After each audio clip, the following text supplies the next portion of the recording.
Selamat pagi dan salam sejahtera bagi kita semuanya. Perkenalkan, nama saya Ronaldo dengan NIM K1A219010 Prodi Kelautan Olahraga. Di sini saya akan menjelaskan kembali materi-materi yang telah diberikan, yaitu ada validitas, ada reliabilitas, ada homogenitas, ada normalitas, dan ada uji ANAWA.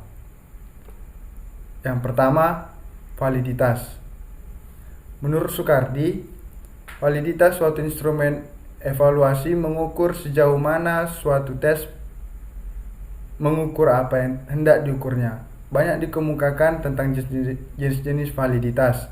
Menurut Arifin, terdapat 5 jenis validitas, yaitu validitas permukaan atau face validity, validitas isi atau content validity, validitas empiris atau empirical validity, validitas konstruk atau construct validity, dan validitas faktor atau factorial validity.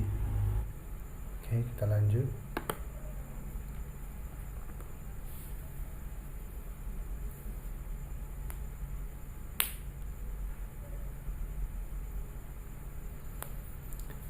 Ada beberapa hal yang harus diperhatikan dalam menginterpretasikan koefisien validitas.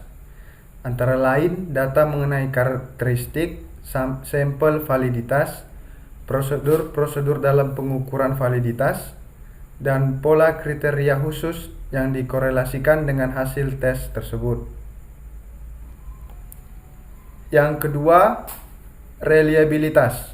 Menurut Soekardi, tes akan dikatakan memiliki reliabilitas yang tinggi bila tes yang dibuat mempunyai hasil yang konsisten dalam mengukur yang hendak diukurnya.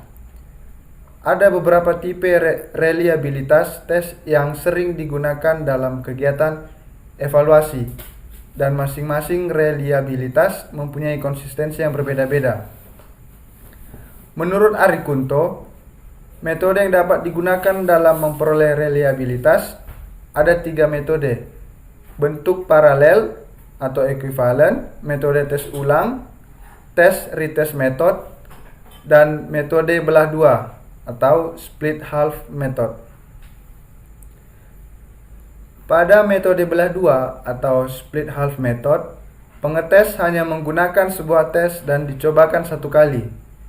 Oleh karena itu, disebut juga single test, single trial method.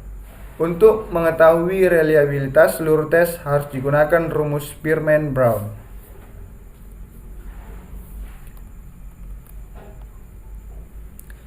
Yang ketiga yaitu homogenitas.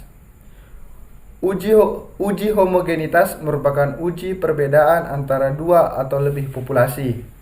Semua karakteristik populasi dapat bervariasi antara satu populasi dengan yang lain. Dua di antaranya adalah mean dan varian.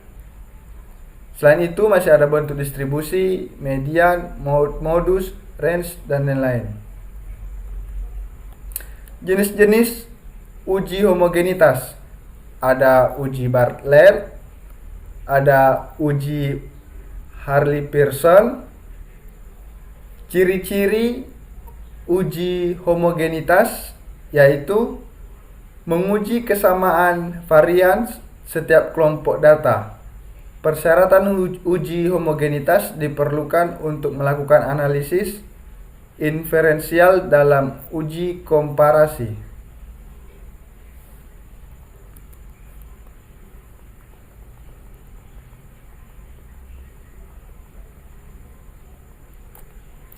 Yang keempat, ada uji normalitas.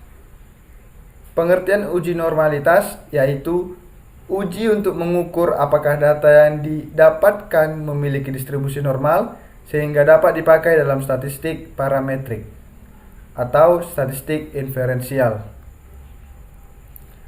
Jenis-jenis uji normalitas ada 3, yaitu uji normalitas chi-square atau chi kuadrat, uji Lilliefors, dan uji normalitas Kolmogorov-Smirnov.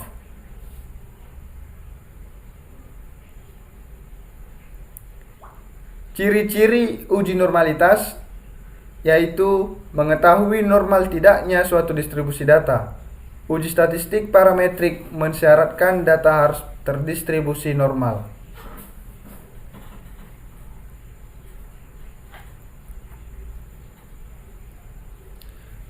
Lanjut yang kelima, ada analis variance,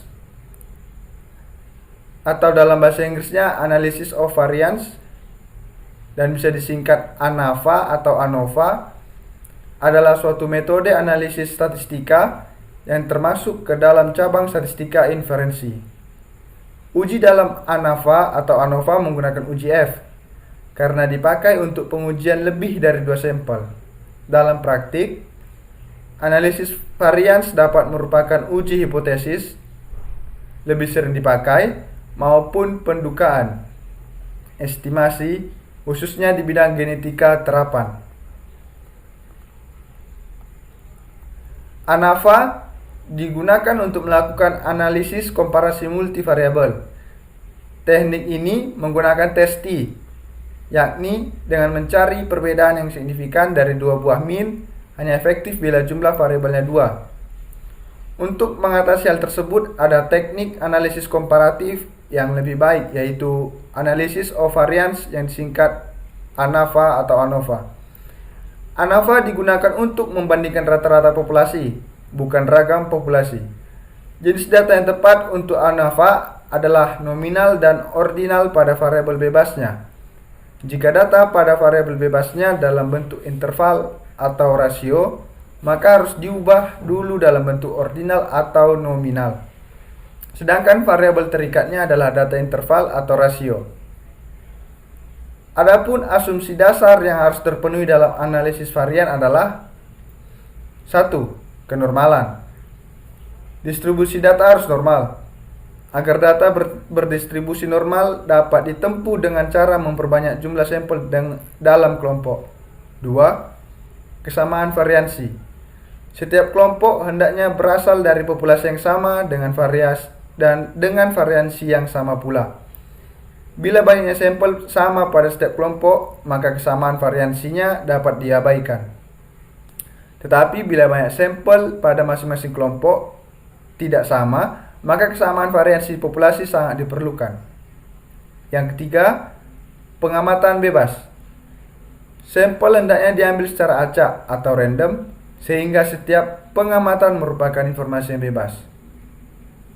Sebagai catatan, ANAVA lebih akurat digunakan untuk sejumlah sampel yang sama pada setiap kelompoknya. Misalnya, masing-masing variabel setiap kelompok jumlah sampel atau respondennya sama-sama 250 orang.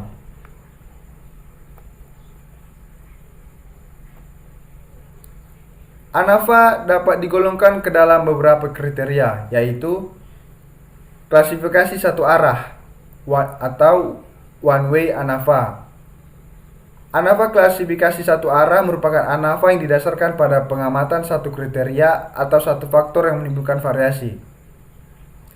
Klasifikasi dua arah atau two way ANAVA merupakan ANAVA yang didasarkan pada pengamatan dua kriteria atau dua faktor yang menimbulkan variasi. Yang terakhir, klasifikasi banyak arah atau MANAVA. ANAVA banyak arah merupakan ANAVA yang didasarkan pada pengamatan banyak kriteria. Mungkin hanya itu yang dapat saya sampaikan penjelasan singkatnya. Terima kasih dan sampai jumpa.